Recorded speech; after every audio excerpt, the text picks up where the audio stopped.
우리 본문 14절, 15절 말씀을 한번 같이 읽도록 하겠습니다.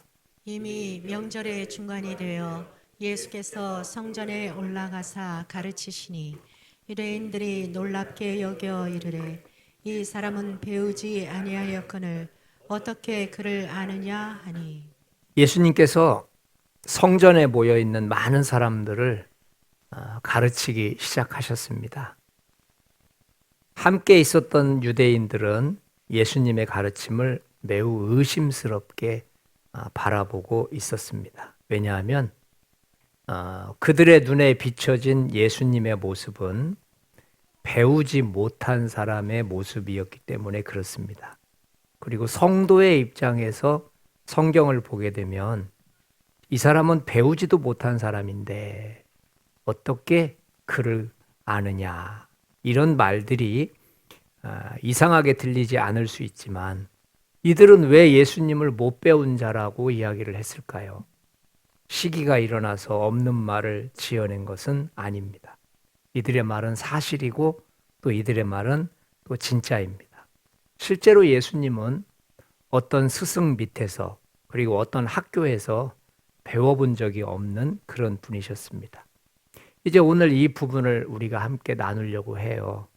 예수님을 가리켜서 배우지 못한 자라고 표현을 했는데 그 의미가 무엇인지, 그리고 오늘 그 무시당하는 그 와중에도 예수님께서는 왜 성전에서 굳이 가르치셔야만 했는지, 그런 목적에 대해서 한번 생각을 해보려고 합니다.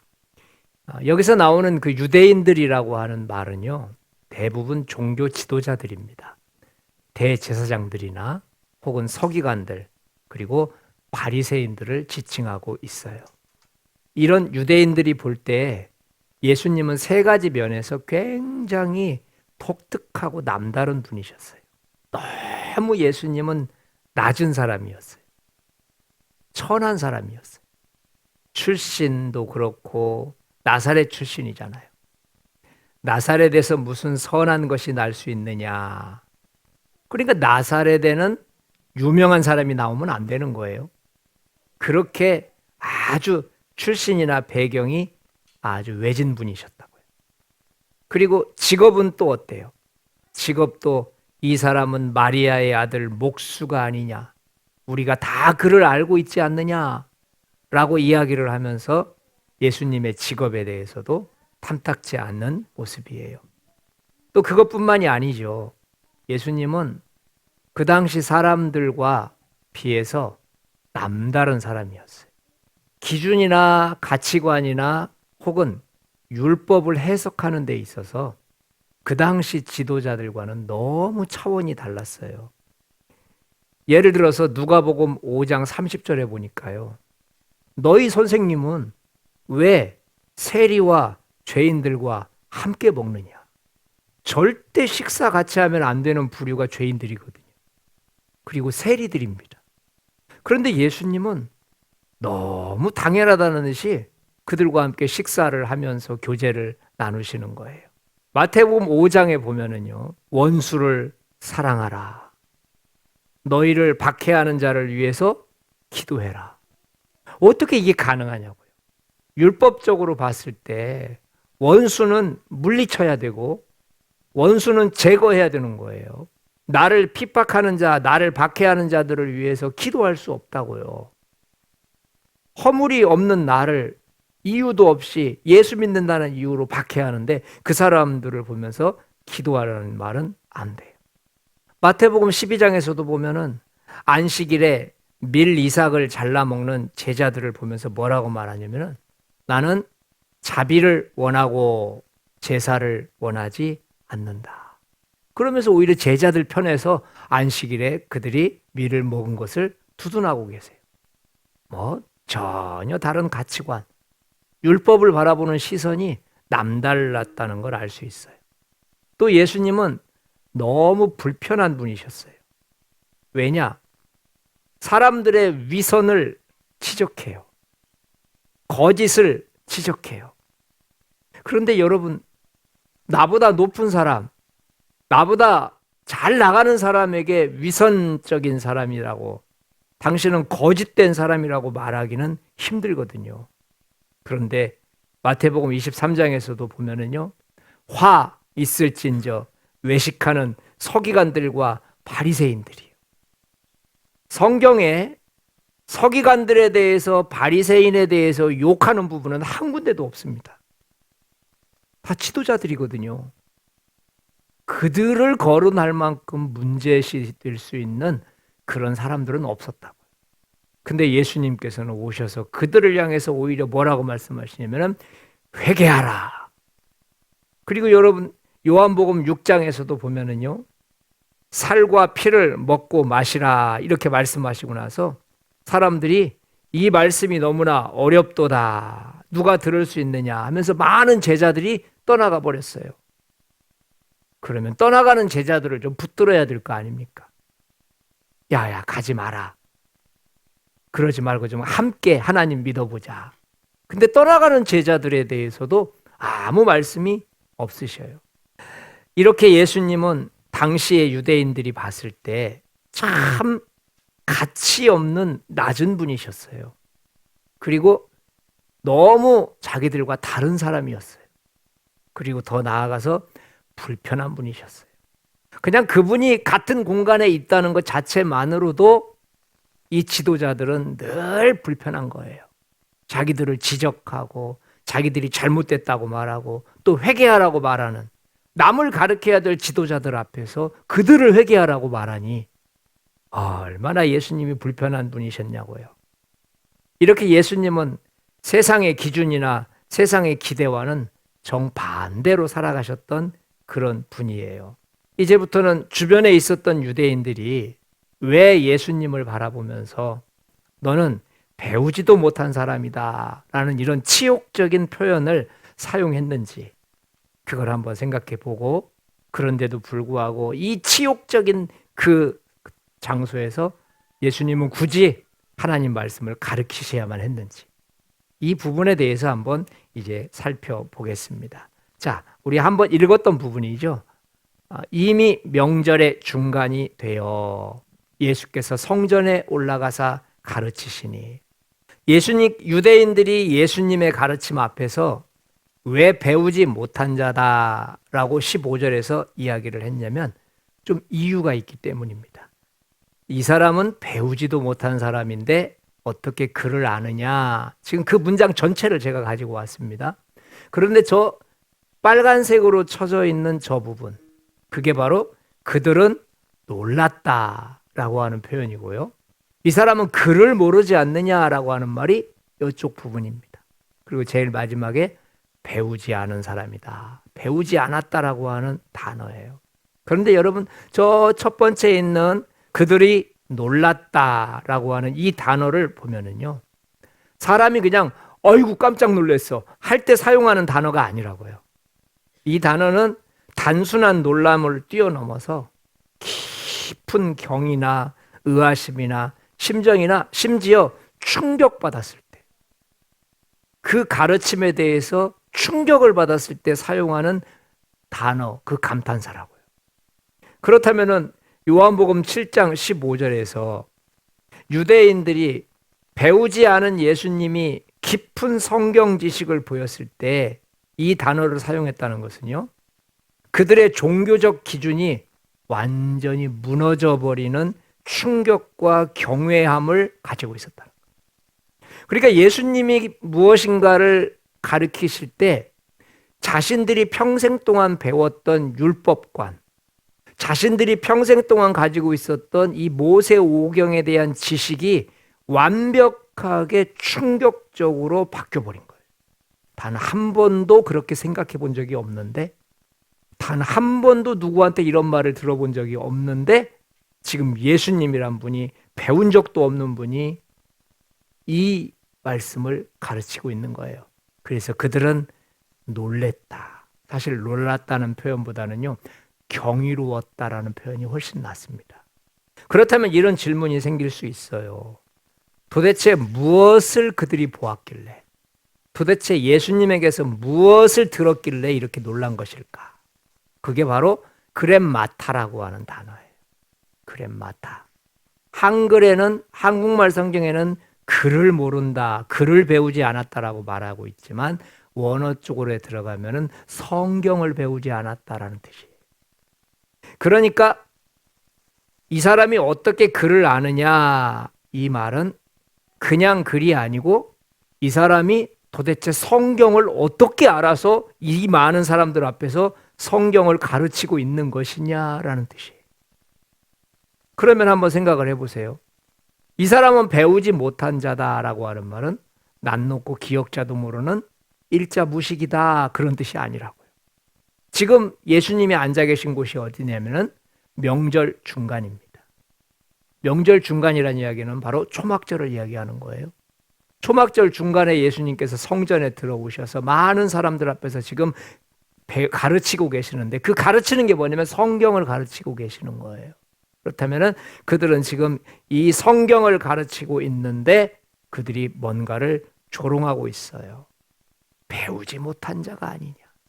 이 배우지 못했다라고 하는 것은 지금 예수님을 조롱하고 있고 또 그 가르침에 놀라고 있는 말이에요.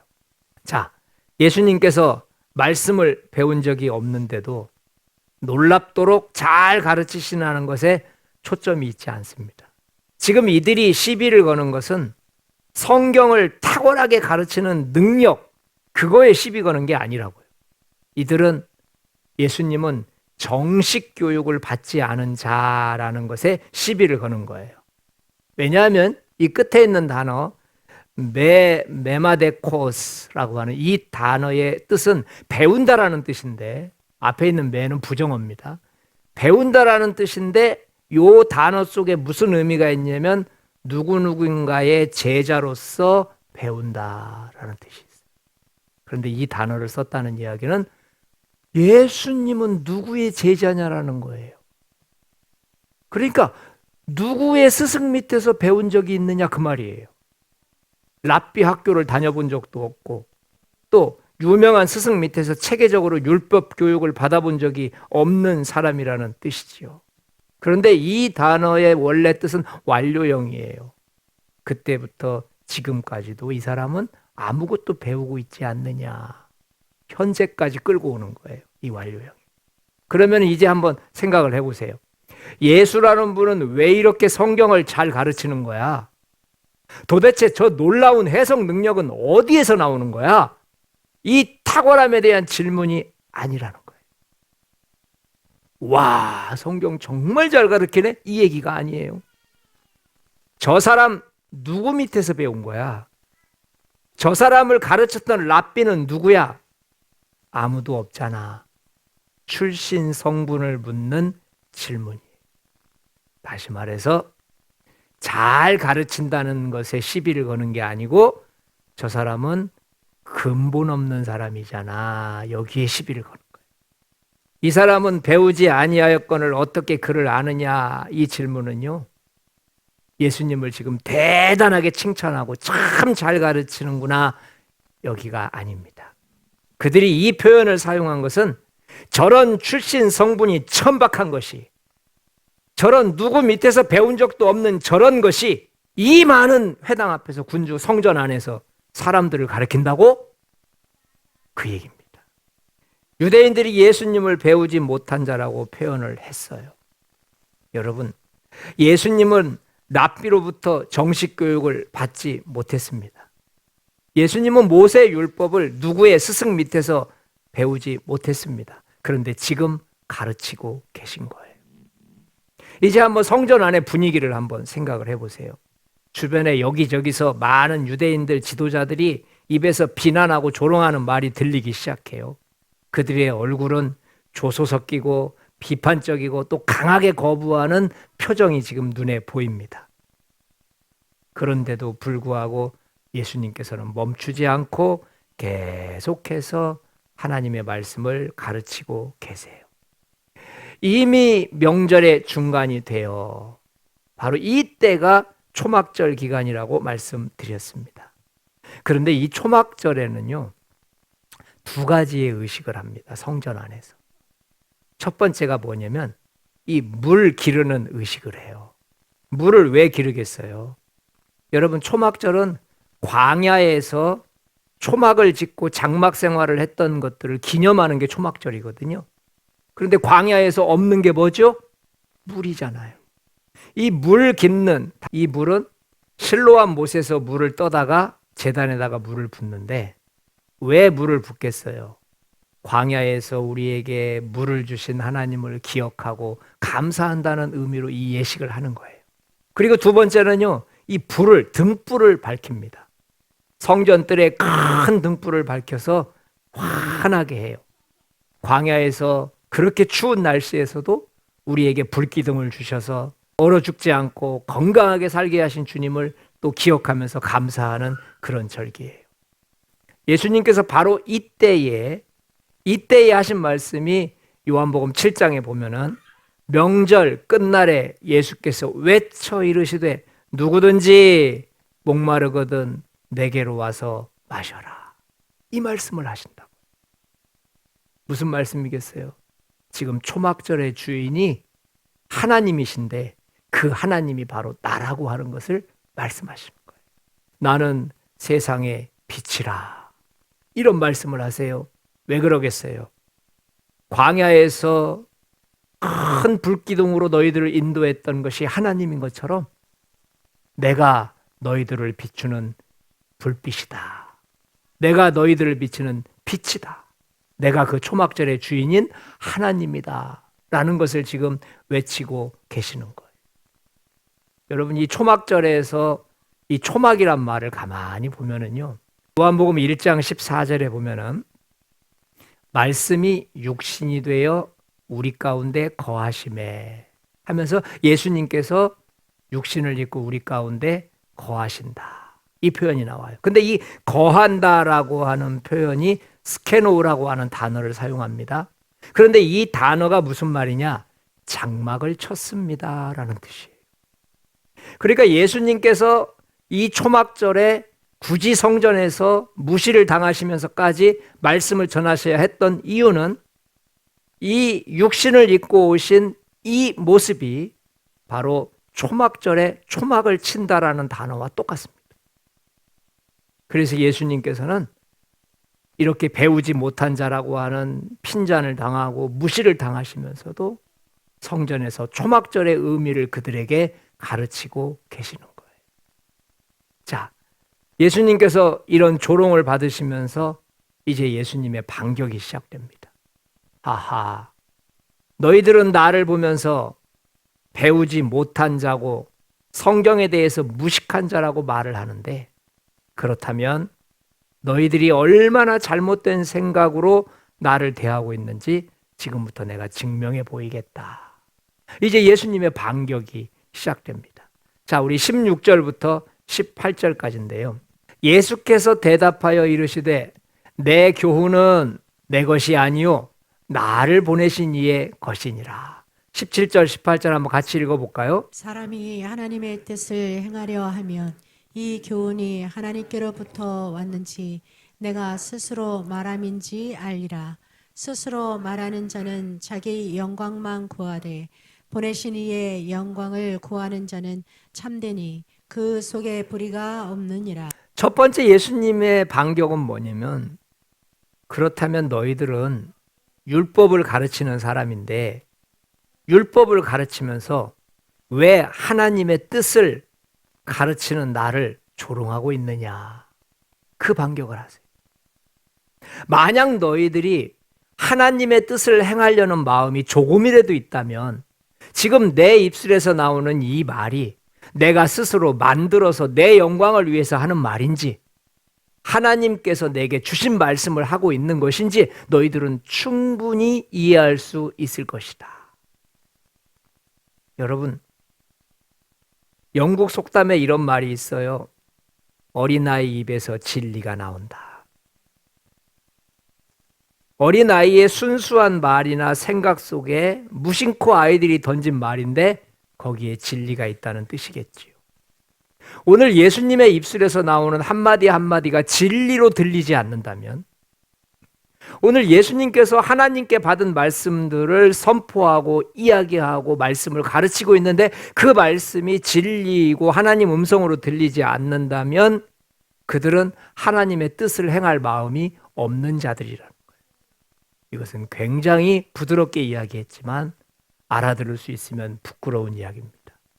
그리고 예수님이 두 번째 반격을 하시는데 19절부터 21절까지를 보면은요. 모세가 너희에게 율법을 주지 아니하였느냐? 너희 중에 율법을 지키는 자가 없도다. 너희가 어찌하여 나를 죽이려 하느냐? 무리가 대답하되 당신은 귀신이 들렸도다. 누가 당신을 죽이려 하나이까? 율법을 지키는 자가 없도다. 어찌하여 나를 죽이려고 하느냐? 무슨 뜻이냐면 예수님께서 5장에서 38년 된 병자를 고쳐주셔요. 그런데 그 고쳐주신 그 날짜가 안식일이었단 말이에요. 그런데 그들은 안식일을 어겼다는 이유로 그 시간부터 예수님을 죽일 궁리를 꾸밉니다. 지금 그것을 지적하고 계시는 거예요. 예수님께서 이렇게 반격하는 거예요. 너희들이 가르치는 율법이 선하다고 말하면서 결국 그 율법으로 나를 죽이려고 하는구나. 선한 것 자체가 나쁜 것은 아니에요. 그런데 그 선을 다루는 방식에 문제가 있는 거예요. 여러분과 제가 하나님 말씀을 가지고 하나님 말씀이 흉기가 되지 않도록 하시기를 바랍니다. 저도 그런 실수를 간혹 합니다. 선하신 하나님의 말씀을 가지고 나도 모르는 사이에 다른 사람을 정죄한다거나 혹은 다른 사람에게 좋지 못한 평가를 나눌 때가 많이 있어요. 오늘 이 예수님께서 그들에게 하는 말은 너희들은 율법이 선하다고 말하면서 결국 그 율법으로 나를 죽이는구나. 또 예수님이 세 번째 반격을 하시는데 22절과 23절이에요. 모세가 너희에게 할례를 행했으니 그러나 할례는 모세에게서 난 것이 아니요 조상들에게서 난 것이라. 그러므로 너희가 안식일에도 사람에게 할례를 행하거니와 모세의 율법을 범하지 아니하려고 사람이 안식일에도 할례를 받는 일이 있거든. 내가 안식일에 사람의 전신을 건전하게 한 것으로 너희가 내게 노여워하느냐?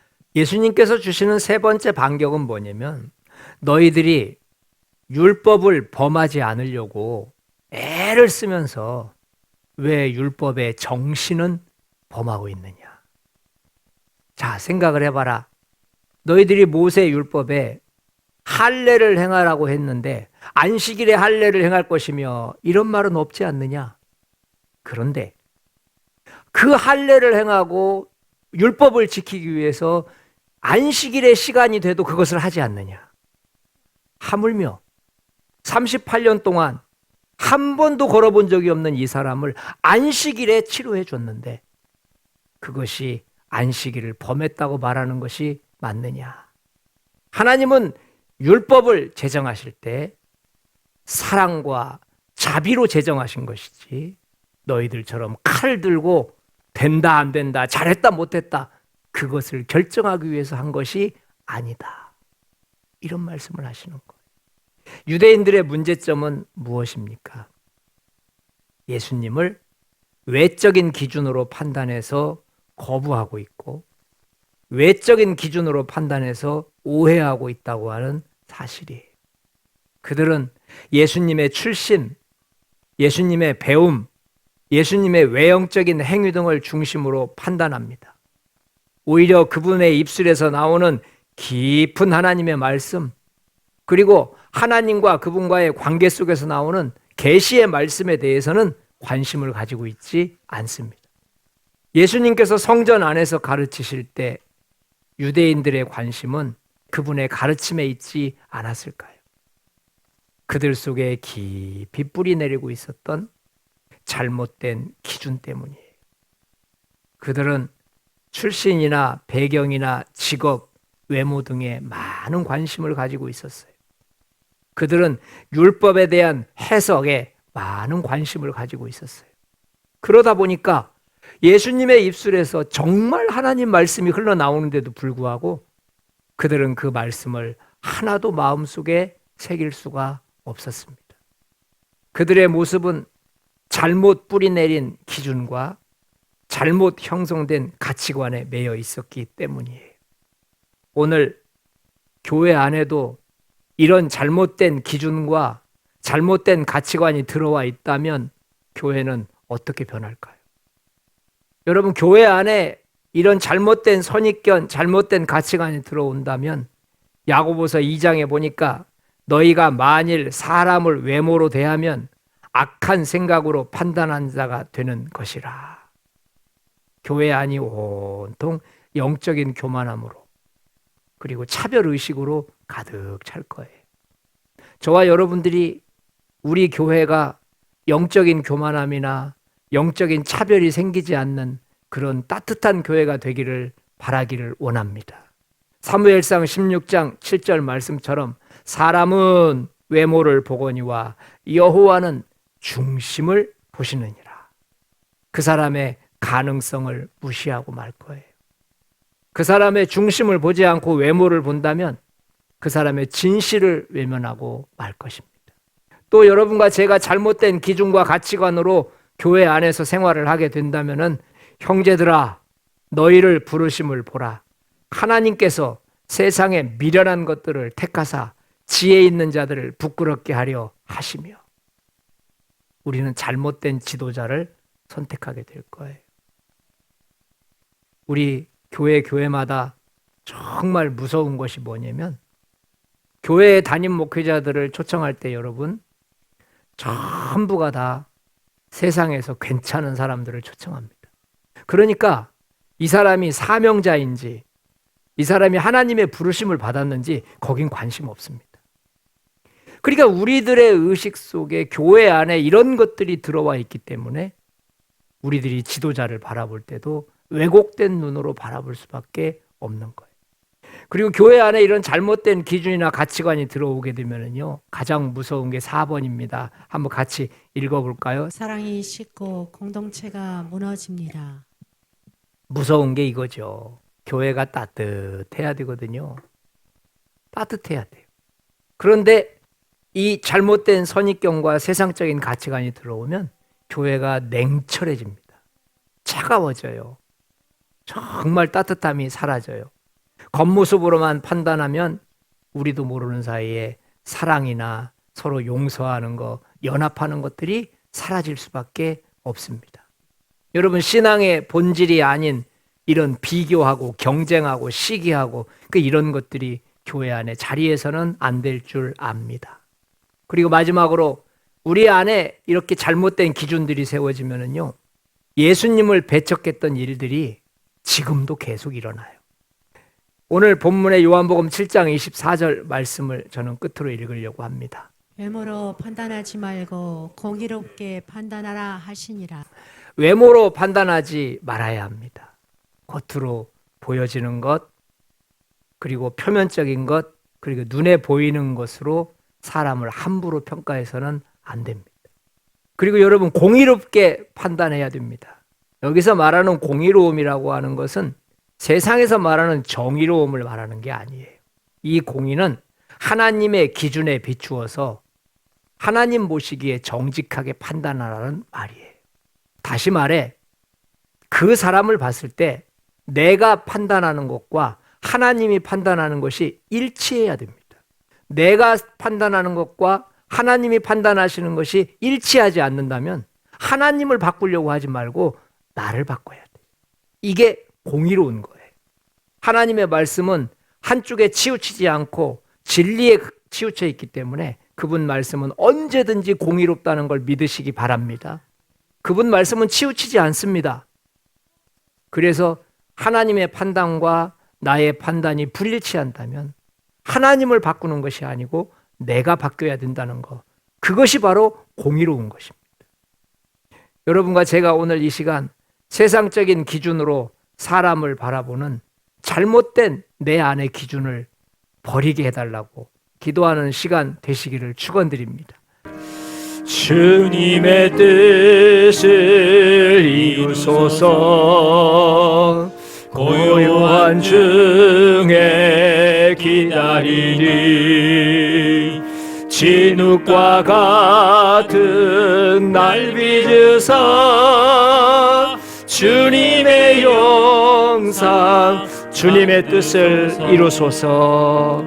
주님의 뜻을 주님 발 앞에 엎드리니 주님 발 앞에 엎드리니 나의 맘속을 살피시사 눈보다 이게 주님의 뜻을 이루소서. 주님의 뜻을 이루소서. 병들어 몸이 피곤할 때 권능의 손을 내게 펴사 강건케 하여 주님의 뜻을 이루십시오. 주님의 뜻을 이루소서. 온전히 나를 주장하사 주님과 함께 동행함을 만민이 알게 하옵소서. 우리 이 시간 다 함께 기도합시다. 내 안에 있는 세상적인 기준을 버리게 하여 주옵소서. 여러분, 제 안에도 너무나 많이 있습니다. 사람을 바라볼 때 가볍게 보고 비천하게 보고 천하게 보고, 여러분 절대 이러면 안 됩니다. 우리 속에 있는 겉모습으로 사람을 평가하고 세상적인 기준으로 사람을 평가하는 잘못된 기준을 버리게 해달라고 우리 기도합니다. 기도하시겠습니다.